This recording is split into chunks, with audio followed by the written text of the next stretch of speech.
quería preguntar lo siguiente. Está claro que la ley de dependencia no funciona, en mi opinión. ¿Qué grado de responsabilidad tiene el Partido Socialista? Y si tiene o no responsabilidad, ¿le tiene la responsabilidad? Hombre, pues el Partido Socialista ahora ninguna, ¿no? Porque parece que las responsabilidades van inherentes al ejercicio del gobierno. Eso es lo bueno y lo malo del gobierno.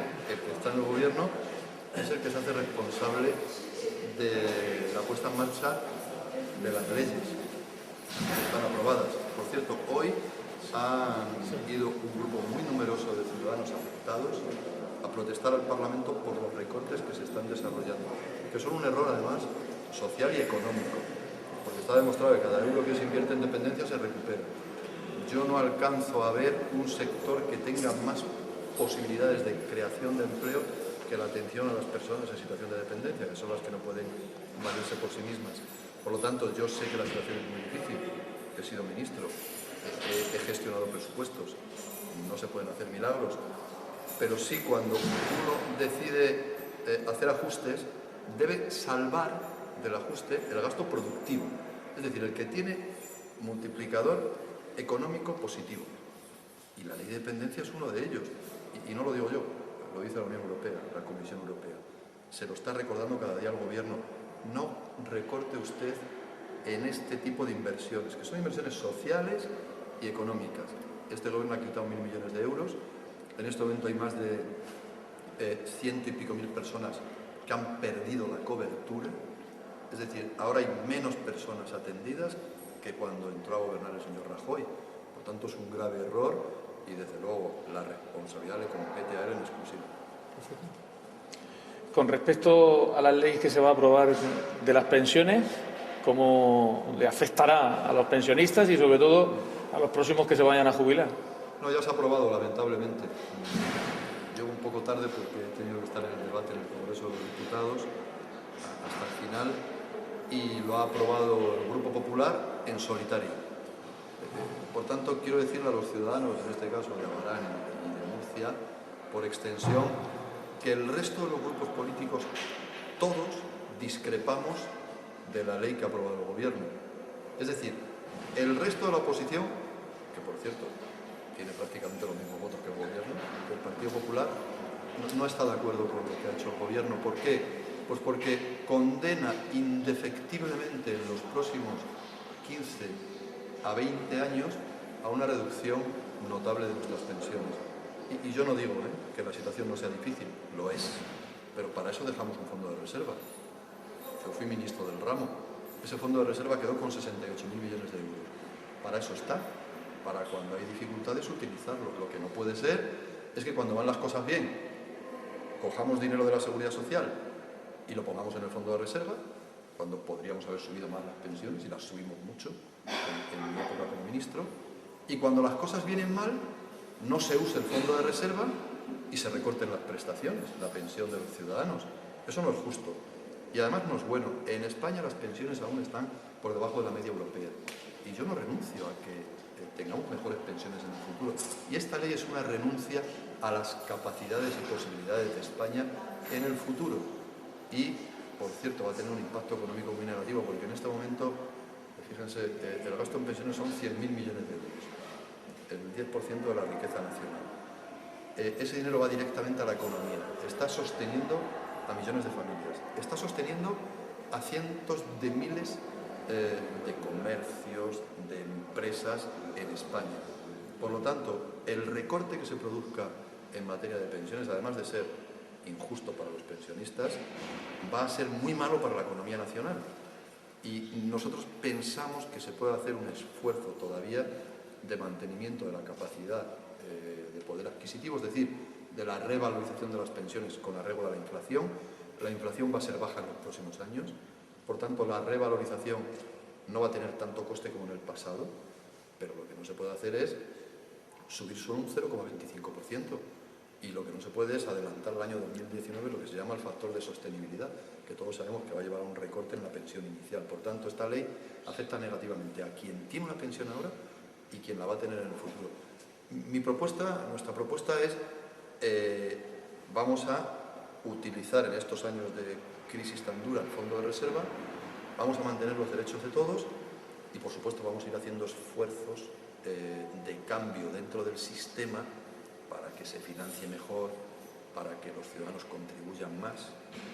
Entonces, ya lo hicimos en el año 2011, para que la ley se pueda mantener y para que las pensiones en España, que son un patrimonio colectivo de los españoles, se puedan mantener. Es el principal elemento de la cohesión social en este momento en España, por cierto. Las pensiones aquí, en Abarán, por ejemplo, en Murcia, en Valladolid, en Orense, en Cataluña, las diferencias entre la pensión mínima y la máxima solo es de 1 a 2,8. Es decir, es un sistema muy igualitario. Muy igualitario. La pensión mínima con cónyuge a cargo ahora son 760 euros. Y la pensión máxima, que hay muy poca gente que la cobra, está en 2.000 euros. Es decir, que las diferencias no son muy amplias.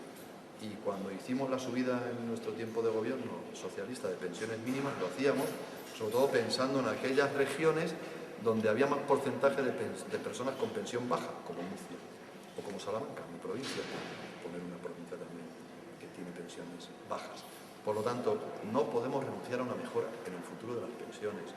Ahora debemos hacer un esfuerzo utilizando el fondo de reserva. Y si no, busquemos los recursos de otra manera, que se pueden buscar, Es decir, si no, hagamos otras reformas que estaban previstas en la ley del 2011 para permitir la sostenibilidad del sistema y para que no haya que hacer un recorte a los pensionistas actuales y a los futuros. Muchas gracias. En el tema que comentaba Jesús de la región de Murcia, yo quiero hacer notar que esta tarde ha habido 2 votaciones terribles para la región de Murcia en el Congreso de Diputados, a instancias y en voto positivo del Partido Popular. La primera ha sido la de la reforma de las pensiones, algo que va a afectar muy negativamente a la región de Murcia, un poquito más, como él explicaba, que en el resto de España.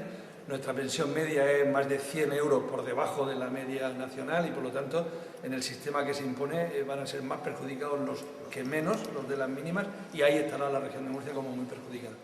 Y la otra votación inaceptable, inasumible y, desde luego, vergonzosa es que los diputados de Murcia hayan votado a favor de la ley de la reforma energética, que conduce a la ruina a más de 25.000 familias murcianas, porque acaba con las energías renovables, acaba con la energía, con la fotovoltaica, y además hace que haya sido casi un espectáculo dantesco o bochornoso lo que ha hecho el Gobierno regional. Llevar esa ley al Tribunal Constitucional diciendo que es anticonstitucional y a la misma vez, o sea, que nuestros diputados del Partido Popular de esta región, que nos representan a todos en esta región, hayan votado positivamente esa ley que tan nefasta es para la región de Murcia. Yo creo que 2 malas noticias hoy y, desgraciadamente, creo que tenemos que pedirle responsabilidades al Gobierno regional y a los diputados del Partido Popular del Gobierno regional, del Partido Popular en la región de Murcia, que hoy han colaborado con que esas 2 leyes vayan adelante. Bueno, pues referente a lo de las energías renovables, hoy también entendíamos que se aprueba una subida cercana al 11% a partir del 1 de enero en la luz, ¿no? Los recibos de la luz, eso también afectarán al bolsillo de los españoles. Bueno, claro, esto ya es la gota que colma el vaso. Yo le insto al Gobierno a que haga los cambios que sean necesarios para que esto no ocurra. Es intolerable. A mí no me gusta este sistema, tengo que decir, de una subasta cada 3 meses, de unas fluctuaciones de los precios. Hay que hacer un sistema mucho más estable y, por supuesto, sin agredir a los ciudadanos. Bueno, un 11% de subida en la situación económica en que vivimos no se puede aceptar. Imaginemos que el sistema tiene problemas y que tiene una deuda embalsada y que esa deuda hay que pagarla. Bien, yo tengo mis discrepancias con esa tesis, pero imaginémoslo.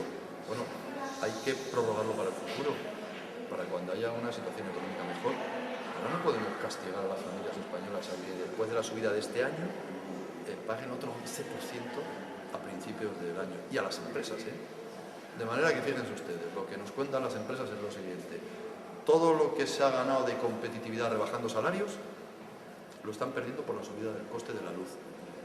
Pues desde el punto de vista económico vamos a ir mal, ni vamos a exportar más, que hay que exportar más, ni vamos a tener más actividad económica. Por lo tanto, yo rechazo rotundamente el resultado de esa subasta. Creo que hay que hacer las medidas incluso excepcionales que sean necesarias para anularla y ir a un sistema mucho más estable que garantice que no haya estas subidas tan brutales, ¿no? Y que, bueno, que efectivamente hay un déficit de tarifa. Yo creo que hay que esperar tiempos mejores cuando la economía crezca, cuando haya más ingresos, para poder hacerle frente. Muchas gracias. Muy bien, consideramos que no se Sí. Vale. Y los informes jurídicos